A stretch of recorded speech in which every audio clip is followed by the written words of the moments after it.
Saudara-saudaraku yang terkasih dalam Tuhan kita Yesus Kristus,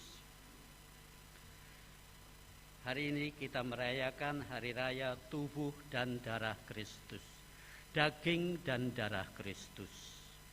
Dalam Injil Yohanes bab 6 ayat 40 sampai 70, Yesus mewahyukan dirinya, siapakah dirinya itu dalam hubungannya dengan keselamatan umat manusia. Di sini Yesus tidak sekedar memberikan suatu gambaran atau simbol-simbol, perumpamaan, alegoris perihal dirinya, melainkan di sini Yesus mewahyukan dirinya sendiri. Siapakah dia itu? Siapakah dirinya itu bagi umat manusia, bagi kita semua? Akulah roti hidup yang telah turun dari surga, kata Yesus. Jikalau seorang makan dari roti ini, ia akan hidup selama-lamanya. Dan roti yang kuberikan itu ialah dagingku yang akan kuberikan untuk hidup dunia.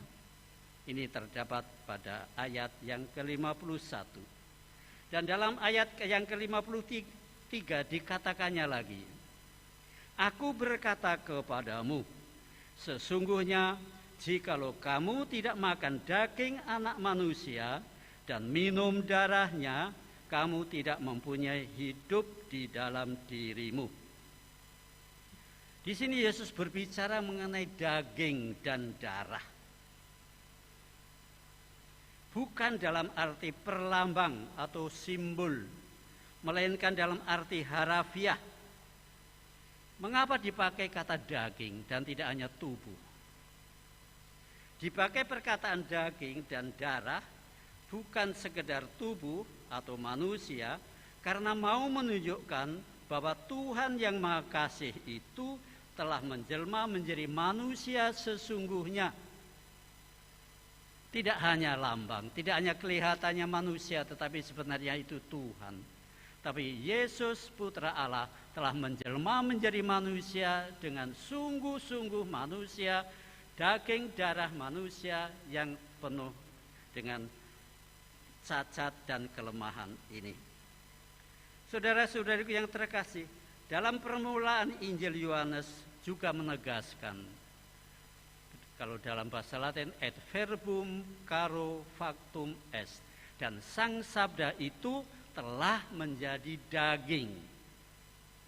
Di dalam terjemahan yang baru dalam Alkitab, di situ dikatakan sang firman telah menjadi manusia. Tetapi dalam terjemahan Vulgata yang dipakai oleh Gereja Katolik selama belasan abad itu dikatakan, diterjemahkan menurut aslinya, sang sabda telah menjadi daging.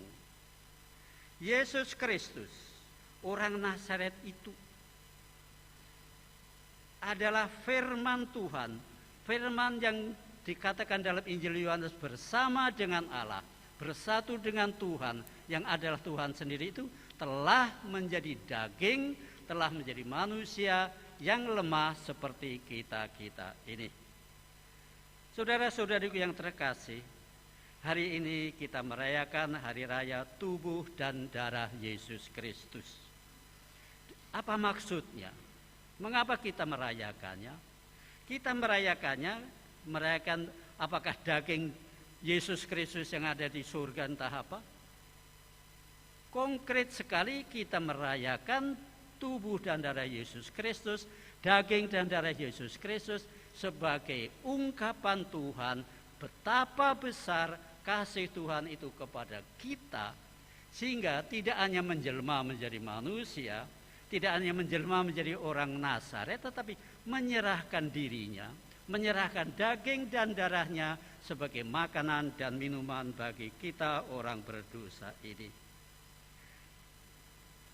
Kasih Tuhan adalah sedemikian besar, total, all out, sehingga tidak hanya menjelma menjadi manusia, tetapi memberikan dirinya sebagai daging, makanan, dan darah sebagai minuman, supaya kita manusia dapat menghidupi kehidupan ilahi supaya hidup ilahi itu ada dan hidup di dalam diri kita sendiri, dan kita dapat menyempurnakan diri dalam menghadap dalam hidup kita di dunia ini. Orang-orang Yahudi yang mendengar khotbah atau perkataan Yesus Kristus tadi di Kapernaum pada bertanya-tanya, bagaimana caranya makan daging dan minum darahnya? Apakah dia akan mengiris-iris tubuhnya sendiri? Mereka bertanya-tanya. Lalu bagi banyak orang, atau banyak orang, cukup banyak orang mengatakan, omong kosong, perkataan ini terlalu keras. Mereka pulang, meninggalkan Yesus Kristus. Tidak mungkin. Lalu Yesus bertanya kepada para rasul, apakah kamu juga akan pulang? Akan pergi? Pertanyaan yang maha penting ini dijawab oleh Petrus. Tuhan, kemana kami harus pergi?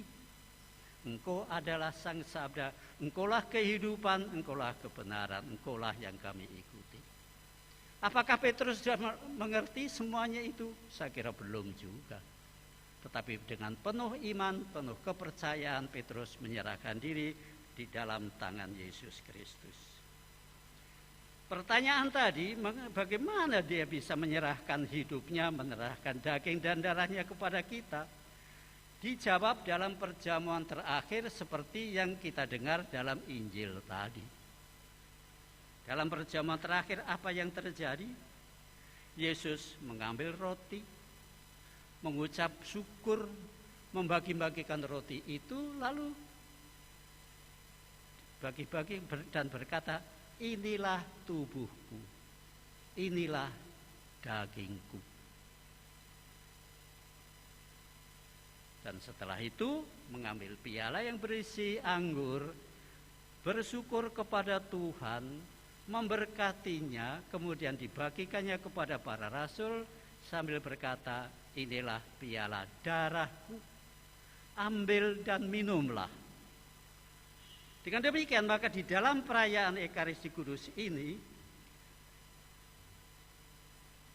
dengan mengucapkan kalimat institusi yang disebutkan kalimat institusi, yaitu ambillah dan makanlah, inilah tubuhku yang diserahkan bagimu, terimalah dan minumlah, inilah darahku, dan seterusnya.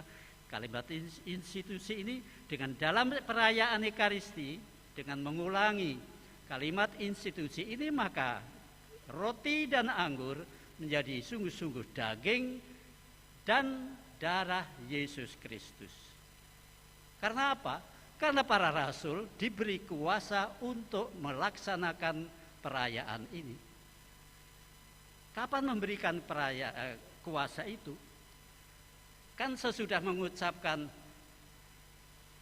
kalimat ambillah dan minumlah tadi, Yesus berkata, lakukanlah ini sebagai peringatan akan daku.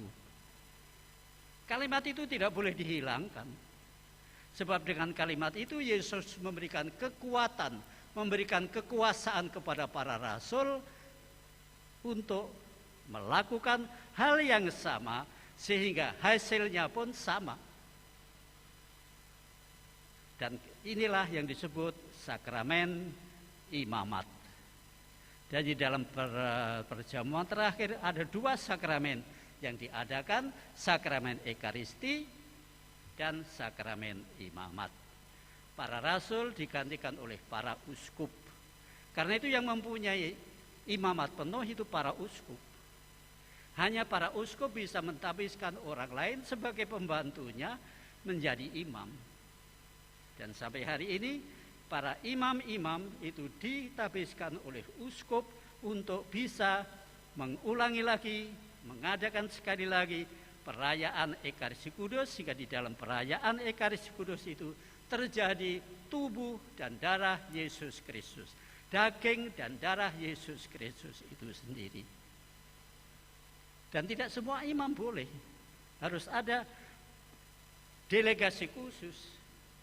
Karena itu harus ada celebrate, itu istilahnya. Setiap imam diberi celebrate oleh uskup bahwa imam ini boleh merayakan perayaan Ekaristi Kudus di keuskupan saya. Di keuskupan lain kalau bisa menunjukkan dan uskup itu menerima, boleh di uskupan saya juga boleh.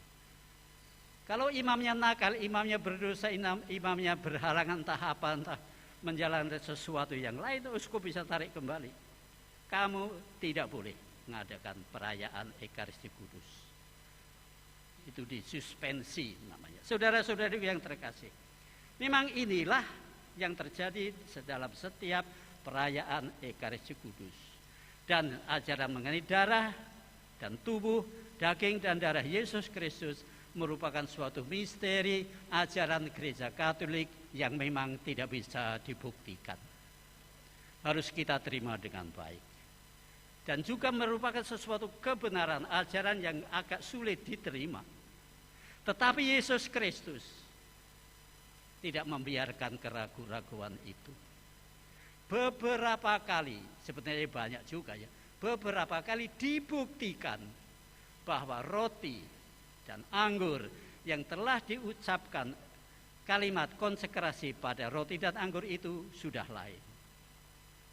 Yesus Kristus menunjukkan bahwa roti itu ternyata daging dan darah Kristus.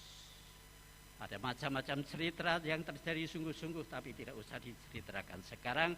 Baca saja mukjizat Ekaristi, di situ akan diterangkan bagaimana Tuhan Yesus membuktikan diri bahwa kata-kata konsekrasi dalam perayaan Ekaristi Kudus ini bukan omong kosong. Sehingga yang kita sambut itu sungguh-sungguh daging darah Yesus Kristus.